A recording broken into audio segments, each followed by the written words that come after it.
The void of space stretched endlessly in all directions, cold and empty except for distant stars that looked like tiny pinpricks of light. The Zilani exploration vessel Gentle Current moved slowly through this darkness, its blue hull gleaming under the light of a nearby star.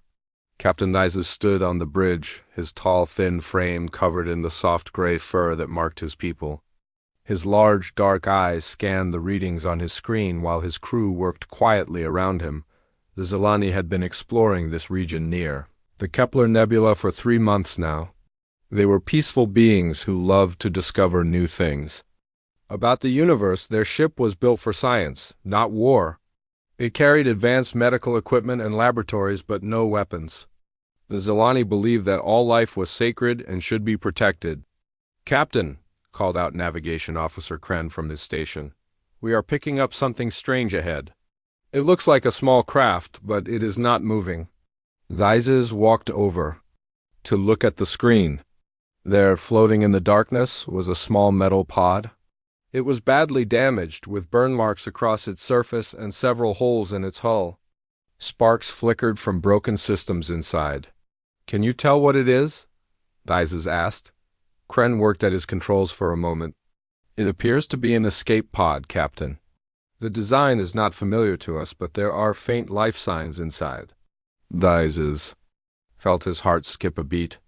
The Zilani had 2 hearts, both now beating faster with concern. Someone was trapped in that damaged pod, possibly dying. "Bring us alongside it immediately.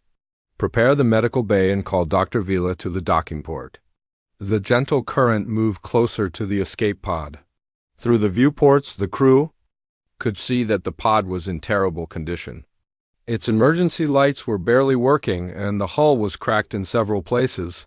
Whatever had happened to the ship this pod came from must have been very bad. Dr. Vila arrived at the docking port just as the crew finished bringing the pod aboard. She was smaller than Captain Nyzes, with silver fur that showed her age and wisdom. Her medical kit was already in her hands. "What do we know about the occupant?" she asked. "Very little," Nyzes replied. "The life signs are weak. We need to get them to medical care quickly." The docking port sealed and air filled the chamber. When the atmosphere was safe, Nyzes and Vila opened the pod's damaged hatch. Inside they found something they had never seen before. The being was about the same height as a Zilani, but had no fur. Its skin was pale and smooth, and it wore a dark blue uniform that was torn and burned. The creature's face was covered by an emergency breathing mask that was barely working. "This is not any species we know," Vila said as she checked the being's vital signs. "But it is definitely alive, though barely. We need to get it to the medical bay now." They carefully moved the unconscious being to the medical bay. Vila worked quickly, hooking up her patient to Zilani medical equipment. The readings showed radiation poisoning, severe dehydration, and multiple injuries. "This being should be dead," she told Nyzes. "Whatever it is very tough to have survived this long." Over the next few hours, Vila learned more about their patient. The being had 2 arms and 2 legs like a Zilani, but its body was different in many ways. It had strange markings on its uniform, including symbols that looked like writing. Most interesting of all, it seemed to be trying to communicate even while unconscious, making soft sounds that might be words. On the second day, their patient finally woke up. The being's eyes opened suddenly, and it sat up quickly, looking around in confusion and fear. When it saw Nyzes and Vila, it tried to speak but only made rough sounds because its throat was damaged. Vila gently pushed the being back down onto the medical bed. She spoke in the soft, musical language of the Zilani, trying to sound calm and peaceful. The being did not understand the words, but it seemed to sense that they meant no harm. It pointed to itself and made a sound that sounded like Jake. "Jake," Nyzes repeated, trying to copy the pronunciation. The being nodded and pointed to itself again. "Jake." Over the following weeks, Jake slowly recovered from his injuries. The Zilani medical technology was amazing, able to heal damage that would have been permanent for most species.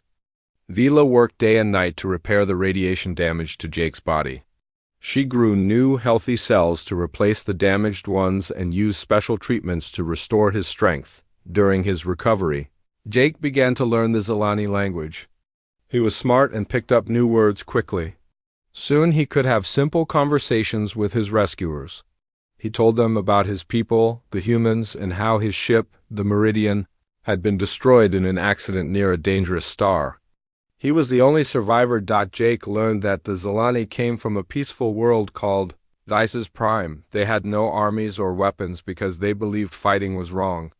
Instead, they spent their time exploring space, learning about other species, and helping anyone they found in trouble. They had saved many beings over the years, never asking for anything in return. "Why do you help strangers?" Jake asked Captain Dices one day as they sat in the ship's garden. The Zilani grew beautiful plants throughout their vessel, making it feel more like a home than a spaceship. Dices was quiet for a moment, his large eyes looking at the stars through the clear roof. "Life is precious, Jake. Every being that thinks and feels and dreams is special. When we find someone in danger, we must help them. It is not about reward or payment. It is about being who we choose to be." Jake felt something warm in his chest. When he heard these words, he had never met people like the Zilani before. Most species he knew were always fighting or competing with each other. But these gentle beings truly believed in helping others just because it was right. As Jake got stronger, he helped around the ship. He was curious about everything and wanted to learn how Zilani technology worked. The crew enjoyed teaching him, and soon he felt like part of their family. Captain Dices treated him like a son, and Dr. Vila fussed over him like a worried mother. After 3 months, the gentle current reached the nearest human outpost at Centauri Station. Jake knew it was time to go home, but he was sad to leave his new friends. On his last night aboard the ship, Captain Dices called him to his quarters. "I have something for you," Dices said, holding out a small crystal pendant on a silver chain. The crystal was clear blue and seemed to glow with its own inner light. "This is a friendship stone from our world. It means that no matter how far apart we are, you will always have family among the Zilani." Jake took the pendant with shaking hands. "Captain, I don't know how to thank you. You saved my life and showed me what it means to be truly good people. I promise that humans will remember what you did. If your people ever need help, we will come." Dices smiled and placed a gentle hand on Jake's shoulder. "We do not save people expecting payment, Jake. We do it because life is sacred. But I believe you mean what you say, and that makes me proud to call you friend." The next morning, Jake transferred to Centauri Station. As he watched the gentle current disappear into space, he touched the crystal pendant around his neck. He would keep his promise, he decided. Somehow, someday, he would find a way to repay the debt he owed to the kindest people in the galaxy. 15 years had passed since Jake Morrison first touched the crystal pendant that hung around his neck. He was now Captain Morrison, commanding the heavy cruiser Defiant as it patrolled the outer edges of human space. His ship was sleek and powerful, armed with the latest weapons and shields that human technology could provide. But Jake still wore the Zilani friendship crystal every day, remembering the gentle people who had saved his life. The bridge of the Defiant was busy that morning as reports came in from across the galaxy. Jake sat in his command chair, reading through intelligence briefings on his personal screen. Most of the news was routine, but one report made him sit up straight with worry. "Captain," called Lieutenant Amy Cole from the communications station, "we are receiving a priority message from Earth Command. Admiral Hayes wants to speak with all ship commanders immediately." Jake nodded and activated the main view screen.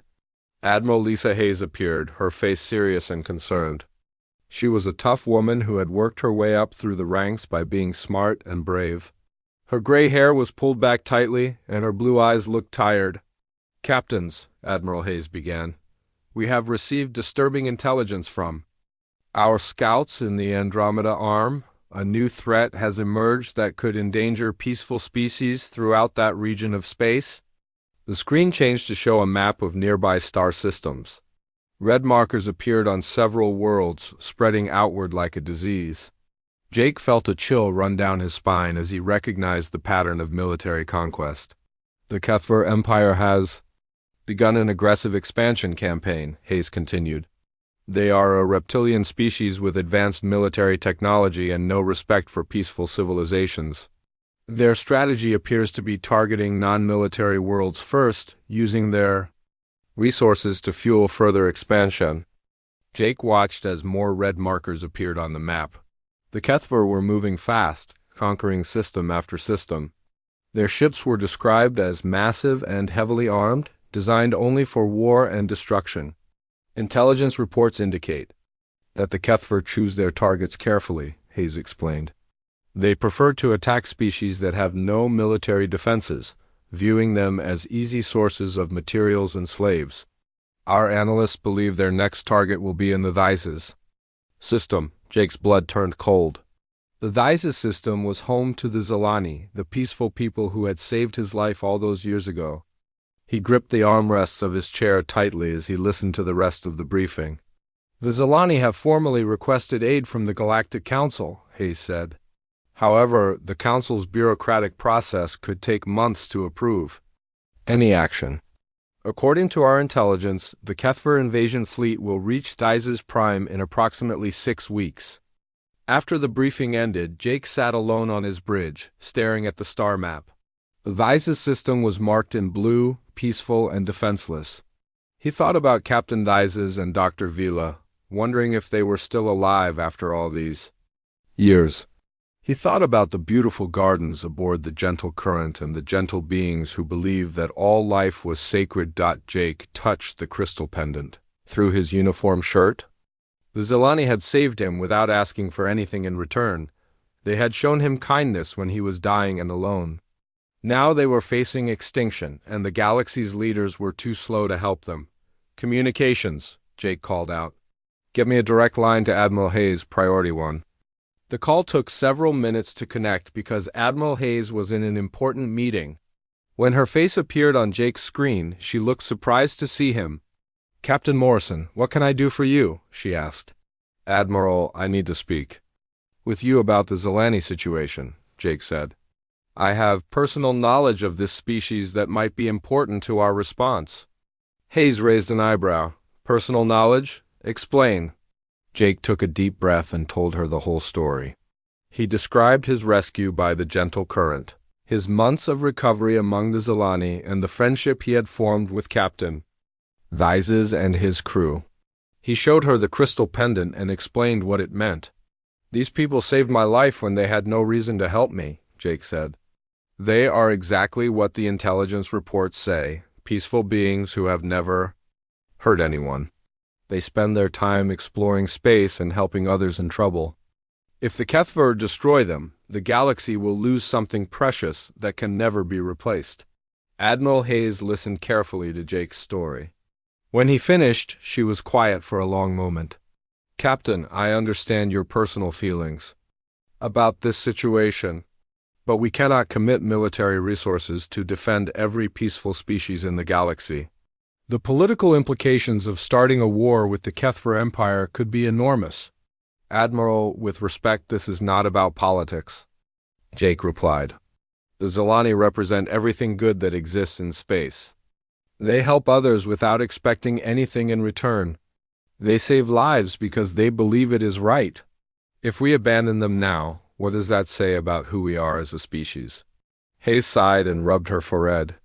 Captain, I will take your information under advisement, but you must understand that decisions like this are made at the highest levels of government. It is not something I can decide alone. After the call ended, Jake felt frustrated and helpless. He knew that Admiral Hayes was a good person, but she was also a military officer who had to follow orders. The political leaders on Earth would probably decide that helping the Zilani was too risky over the next few days. Jake could not stop thinking about the situation. He read every intelligence report about the Kethver advance and watched as they conquered more peaceful worlds. The reports described terrible things: entire populations enslaved, cities destroyed, and ancient cultures wiped out forever. Jake called his old friend, Commander Pete Davis, who served on a marine transport ship. Pete had been with Jake at the academy and knew the story of his rescue. Pete, I need your advice. Jake said when they connected by video call. The Zilani are in trouble, and Earth Command is not going to help them. Pete's face was serious as Jake explained the situation. Pete was a tough Marine who had fought in several battles, but he also understood honor and loyalty. "Jake, you know what you have to do?" Pete said finally. "These people saved your life. They showed you what real goodness looks like. If the government will not help them, then good people have to act on their own." "But what can one ship do against an entire Kethver fleet?" Jake asked. "Maybe nothing," Pete admitted. "But sometimes doing what is right matters more than winning. Besides, you might be surprised how many other people feel the same way you do."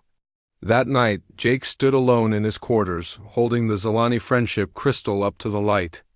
The blue stone seemed to glow with an inner fire, reminding him of the gentle eyes of Captain Nizes.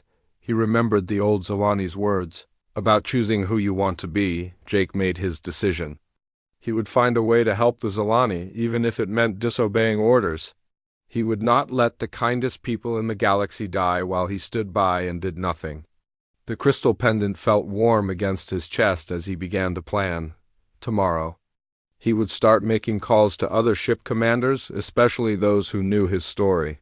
He would find out which of them still believed in honor and keeping promises. The Zilani had once saved a single human, and now it was time for humans to return that kindness no matter what the cost. Jake Morrison spent 3 sleepless nights making secure video calls to ship commanders across human space. He reached out to every officer he had served with, every friend from the academy, and every captain who might listen to his story. The response surprised him. Many remembered hearing about his rescue years ago, and almost all of them were angry about the government's slow response to help the Zel-Ni. Captain.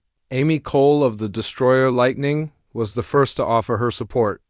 "Jake, I've been following the Kethver situation closely," she said during their encrypted call. "These reptiles are monsters who destroy everything beautiful in the galaxy. If our leaders will not act, then we must." Commander Ben Parker of the Marine assault ship Thunder agreed immediately. "The Zilani saved your life, and that makes them family," he said. "No one abandons family, not while I am breathing." By the end of the week, Jake had contacted over 40 ship commanders. 37 of them pledged to support action to defend the Zilani, even if it meant disobeying direct orders. The movement was growing, but Jake knew they needed official support to have any real chance of success. Admiral Hayes called Jake to her office on Earth Command Station 3 days later. When he arrived, he found her sitting behind her desk with a thick file of reports spread out before her. Her face was tired and stressed. "Captain Morrison, I have been receiving many interesting calls from ship commanders throughout the fleet," she said without looking up. "It seems your story about the Zilani has been spreading quite rapidly." Jake stood at attention, unsure how much trouble he was in. "Admiral, I have simply been sharing facts about a species that helped humanity in the past." Hayes finally looked up at him, and Jake was surprised to see that she did not look angry. Instead, she looked thoughtful and maybe a little sad. "Captain, I have been in the military for 30 years. I have seen politicians make decisions based on fear and money instead of what is right. I have watched good people suffer because leaders were too afraid to act." She stood up and walked to the large window that looked out at the stars. "I have read your full report about your time with the Zilani. I have also read intelligence reports about what the Kethver do to peaceful species they conquer. The Zilani will be enslaved or killed, and their beautiful culture will be destroyed forever." "Admiral, we have to help them," Jake said quietly. "The problem is politics, Captain," Hayes replied. "The Colonial Defense Council is afraid that attacking the Kethver will start a larger war. They worry about human colonies being targeted for revenge. General Carl Webb and the other leaders think it is too risky to help one alien species." Jake felt his anger rising. "So we just let good people die because we are afraid?" Hayes turned back to face him. "That is exactly what I said to the Defense Council yesterday. I told them that if humanity abandons those who showed us kindness, we lose our soul as a species." Jake was shocked. "You spoke to the Defense Council about this?" "I did more than speak to them, Captain. I demanded that they authorize a rescue. Mission to defend the Zilani. I told them about your story and what these people represent. I argued for 6 hours straight. What did they decide? Jake asked, though he was afraid of the answer. Hayes walked back to her desk and picked up an official document. They voted to take no action. The official position is that humanity cannot risk war with the Kethver Empire to save a non-allied species. Jake felt his heart sink. If Admiral Hayes could not convince the government, then the Zilani were doomed. So that is it? We do nothing while good people are murdered? Admiral Hayes smiled for the first time since Jake had arrived. I said that was the official position, Captain. I did not say that was the end of the story. She handed him the document she had been holding. Jake read it quickly and his eyes went wide. It was a resignation letter from Admiral Hayes, giving up her commission and her position as fleet commander. Admiral, what are you doing? Jake asked. The Defense Council made it clear that no official human military action can be taken to help the Zilani, Hayes explained. However, they cannot stop private citizens from doing what they think is right. If I am no longer a military officer, I can lead whoever wants to volunteer for this mission. Jake stared at the resignation letter, hardly believing what he was reading. Admiral Hayes was giving up everything she had worked for her entire life to help people she had never met. Admiral, you could be court-martialed for this. You could lose your pension, your honors, everything, Hayes shrugged. Captain, I am 60 years old. I have had a good career and earned enough medals to fill a wall. But none of that matters if I let innocent people die when I had the power to help them. The Zilani showed kindness to a stranger because it was right. Now it is time for humans to do the same thing. Over the next week, news of Admiral Hayes' resignation spread throughout the fleet. The story of Jake's rescue and the threat to the Zilani became known to every human in military service. Officers began submitting their own resignation letters, stating that they wanted to volunteer for an independent mission to defend peaceful aliens. The news also reached civilian populations across human space. Jake was invited to testify before the Colonial Senate, where he told his story to billions of people watching on video feeds. He spoke about Captain Nizes and Dr. Vila, about the beauty of Zilani culture, and about what it meant when good people helped strangers without expecting anything in return. The Zilani saved my life because they believed all life was sacred, Jake told the senators. They asked for nothing in return, not money or favors or political agreements. They helped me because it was right. Now they face extinction, and we have the power to save them. The question is not whether we can afford to help them. The question is whether we can afford not to. The public response was immediate and overwhelming. Protests erupted on every human world, demanding action to save the Zilani. Veterans organizations rallied behind Jake's cause, organizing demonstrations outside government buildings. Opinion. Polls showed that 87% of humans supported military intervention to defend the peaceful aliens. President. Kate Sullivan found herself facing the biggest political crisis of her career. The people wanted action, but her military advisors warned of the dangers of war with the Kethver Empire. She called an emergency meeting of her cabinet to discuss the situation. The people have made their feelings clear, Sullivan told her. Advisors. They want us to help the Zilani, and frankly, so do I. These aliens represent the best qualities that any species can have. General Webb, the chairman of the military staff, spoke up. Madam President, the Kethver Empire has over 500 warships. If we attack them, they will retaliate against human colonies. We could be starting a war that will cost millions of human lives. And if we do nothing, we tell the galaxy that human friendship means nothing, Sullivan replied. We show everyone that we only help others when it benefits us. The debate continued for hours. Finally, President Sullivan made a decision that would change human history. She authorized the formation of a volunteer expeditionary force to defend the Zilani. Officially, the human government would take no action. Unofficially, any military personnel who wanted to resign their commissions and fight as independents would be allowed to do so. I cannot order our military to start a war, Sullivan announced to the nation. But I will not stop brave volunteers from doing what they believe is right. The Zilani showed kindness to one human, and now humans will show the galaxy what loyalty means. Within 48 hours of the president's announcement, over 60% of the human fleet had submitted resignation letters. Ship commanders, fighter pilots, marines, and support personnel all volunteered for the mission to defend the Zilani.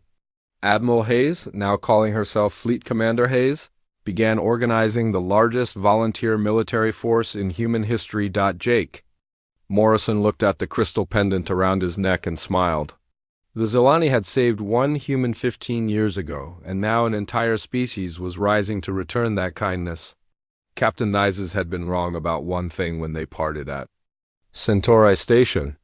The Zilani had been expecting payment after all, they just had not known it yet. The massive shipyards of New Geneva Station had never seen anything like it. Hundreds of ships filled the construction bays and docking ports, their hulls gleaming under the bright work lights.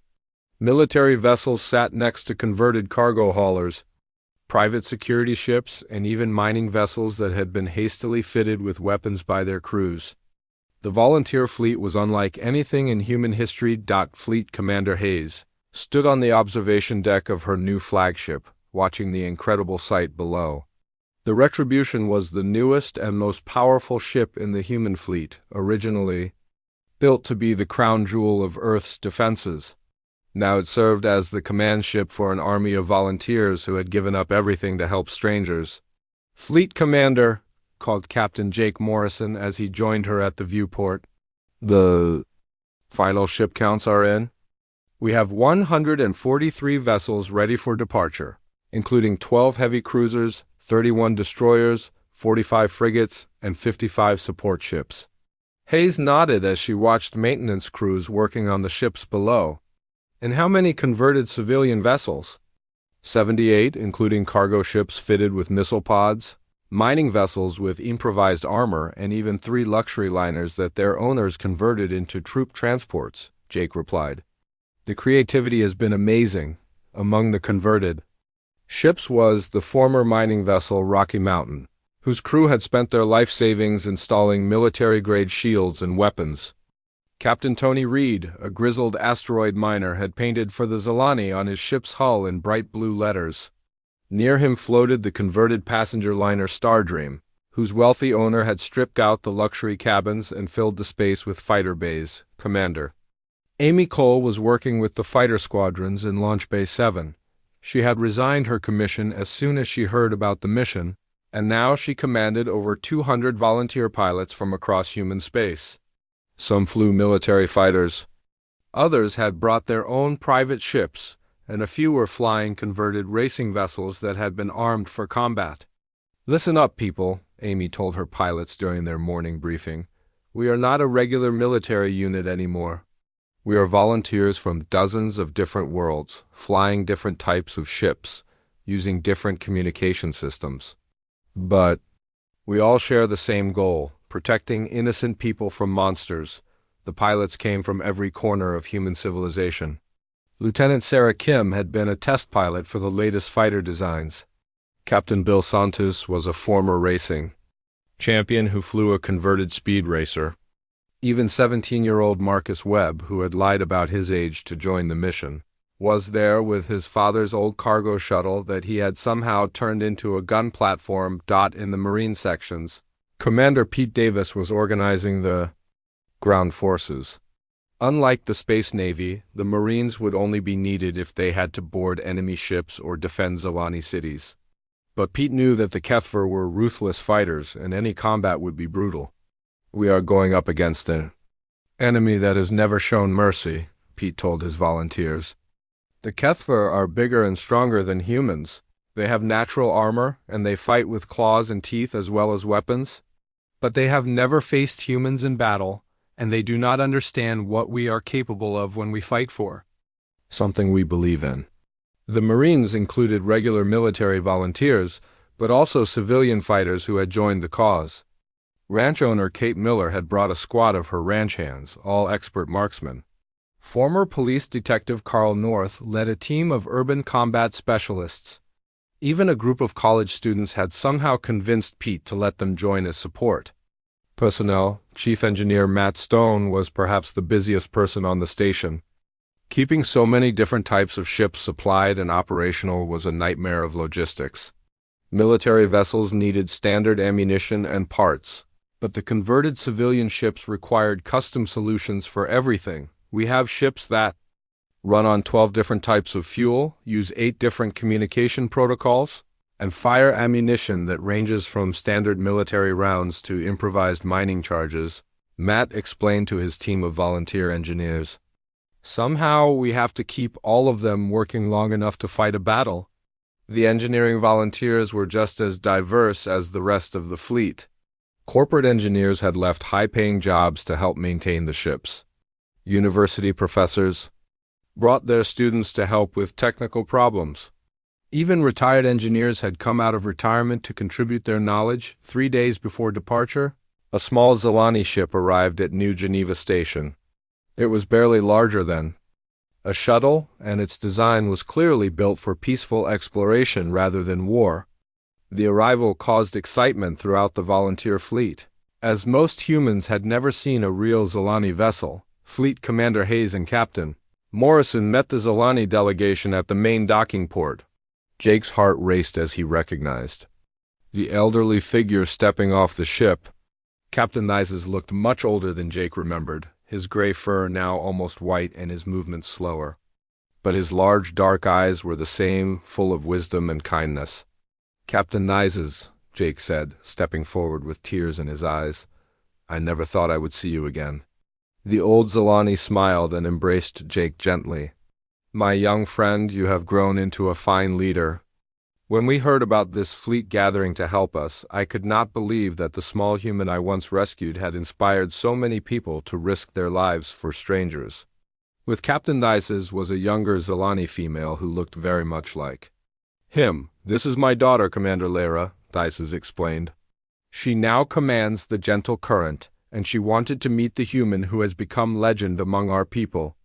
Lyra stepped forward and bowed respectfully to Jake. "Captain Morrison, your story is taught to every young Zilani. You represent the hope that kindness creates bonds stronger than any treaty or alliance." Fleet Commander Hayes welcomed the Zilani visitors aboard the Retribution, where they were amazed by the size and power of the human flagship. Captain Nyses provided detailed information about Nyses Prime's geography and the locations of Zilani population centers. The peaceful aliens had almost no defensive capabilities beyond some old patrol ships designed for rescue operations. "Captain Nyses, you must understand that many humans will die fighting for your people," Hayes told him during their planning meeting. "The Kethver fleet is much larger than ours, and this battle will be very dangerous." The old Zilani's eyes filled with tears. "Fleet Commander, when we saved Jake all those years ago, we never imagined it would lead to this. We never wanted anyone to die for us. Our people believe that all life is sacred, including human life." "That is exactly why we are here," Jake replied. "The Zilani showed me what real goodness looks like. You helped a stranger because it was right, not because you expected anything in return. Now humans have a chance to show that same goodness." "Commander," Lyra spoke up, "Captain Morrison, our scientists have been studying human military history since we learned of your mission. Your species has a reputation for fierce fighting when protecting others. The Kethver have never faced an enemy like you." Captain Nyses provided intelligence about the Kethver forces that was invaluable to the human planning. The Reptilian Empire used massive ships with heavy armor and powerful weapons, but their tactics relied on overwhelming firepower rather than clever strategy. They had conquered so many peaceful species that they had become overconfident. "The Kethver believe that fear wins battles," Nyses explained. "They use terror weapons and brutal tactics to make their enemies surrender quickly. But they have never fought an enemy that refuses to be afraid." On the final night before departure, Fleet Commander Hayes addressed the entire volunteer force over the communication system. Every ship in the fleet received her message, from the mighty Retribution down to the smallest converted civilian vessel. "Tomorrow, We begin our journey to Thysis Prime, Hayes announced. We are not a regular military force bound by duty and orders. We are volunteers united by something much stronger, the belief that good people should help each other, no matter the cost. The Zilani saved one human because they thought it was right. Now we will save an entire species for the same reason. Jake Morrison stood on the bridge of his ship Defiant, watching the other vessels of the volunteer fleet prepare for departure. He touched the crystal pendant around his neck and thought about the incredible journey that had brought him to this moment. 15 years ago, he had been a dying man floating in space. Tomorrow, he would lead humanity's greatest act of kindness into battle against impossible odds. The Zilani had once rescued a human, and now an entire fleet was coming to their aid. Jake smiled as he gave the order to begin the journey to Thysis Prime. It was time to show the galaxy what human loyalty really meant. The human volunteer fleet dropped out of hyperspace at the edge of the Thysis system just as the twin suns were casting their golden light across the peaceful blue-green world of Thysis Prime. Fleet. Commander Hayes stood on the bridge of the Retribution, watching the beautiful planet that was home to the gentle species that had saved Jake Morrison 15 years ago. The world looked so peaceful and innocent, with its white cities visible through the clear atmosphere and its orbital gardens floating like jewels in space. Fleet status report, Hayes ordered as her ships took formation around her flagship. Oh. Vessels accounted for Fleet Commander, reported Communications Officer Lisa Park. 143 ships in fighting formation. The converted civilian vessels are taking support positions behind the main battle line as ordered. Captain Jake Morrison's voice came over the secure channel from his ship Defiant. Fleet Commander, our scouts report no sign of the Kethver invasion force yet. We arrived with 3 days to spare. Hayes nodded with relief. The volunteer fleet had pushed their ships hard to reach Thysis Prime before the enemy arrived. Now they had time to set up defensive positions and coordinate with the few Zilani vessels that could assist in the battle on the planet below. The Zilani population was already moving to underground shelters that had been built deep in the mountains. The peaceful aliens had never designed these shelters for war, but rather for protection from natural disasters like asteroid impacts. Now they would have to hope that the thick rock would protect them from Kethver bombardment. Commander Amy Cole was busy organizing her fighter squadrons in the launch bays.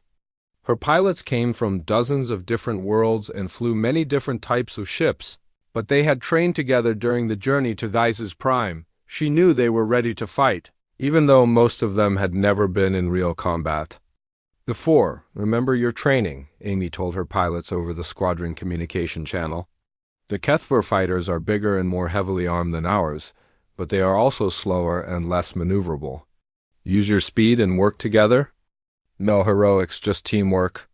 Among her pilots was young Marcus Webb, the 17-year-old who had converted his father's cargo shuttle into a gun platform. His ship was not fast or pretty, but it was tough and carried enough firepower to hurt enemy vessels. Marcus had proven himself to be a natural pilot during their training exercises. Commander Pete Davis and his Marines were aboard the transport ships, ready to board any enemy vessels that the fleet managed to disable. Pete knew that fighting Kethver warriors in hand-to-hand combat would be brutal, but his volunteers were determined to do whatever was necessary to protect the Zilani on the second day.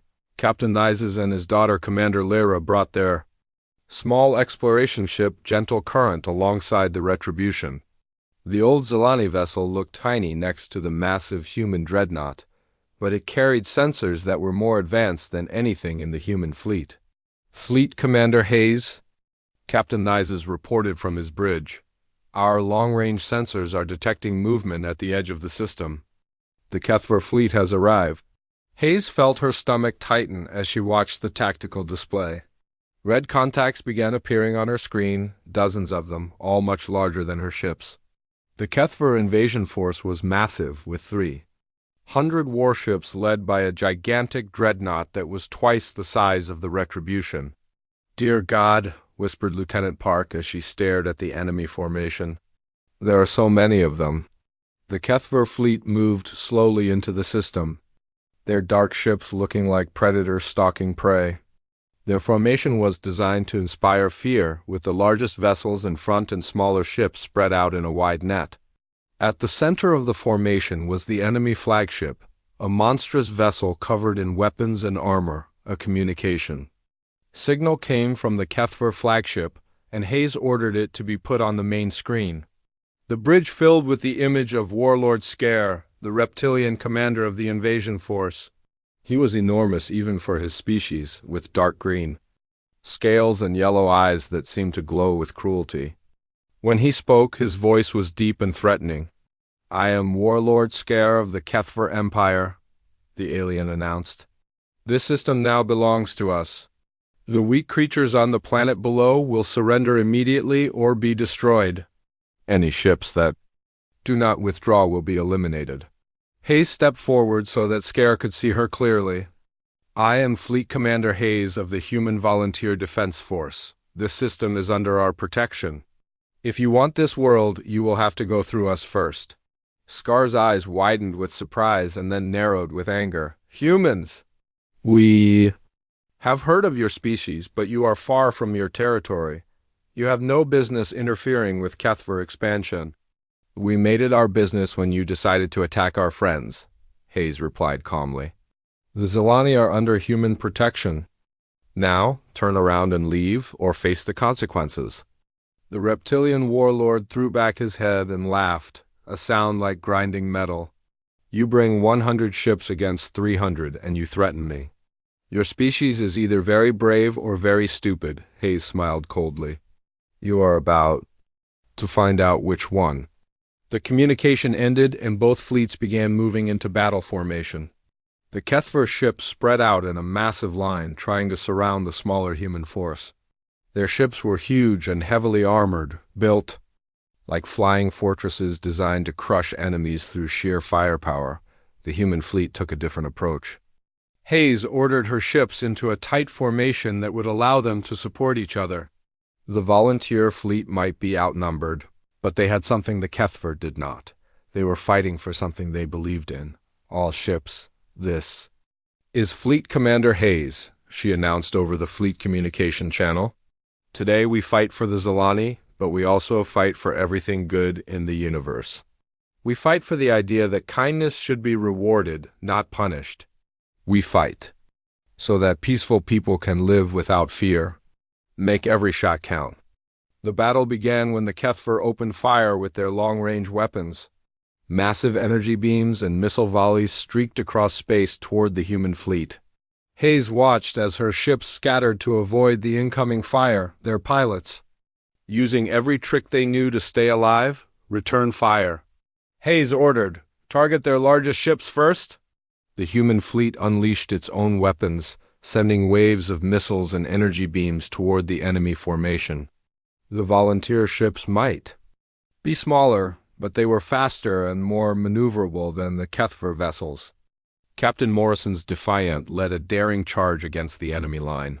Followed by the destroyers Lightning and Thunder, Commander Cole launched her fighter squadrons, and the space around Isis Prime filled with small, fast ships darting between.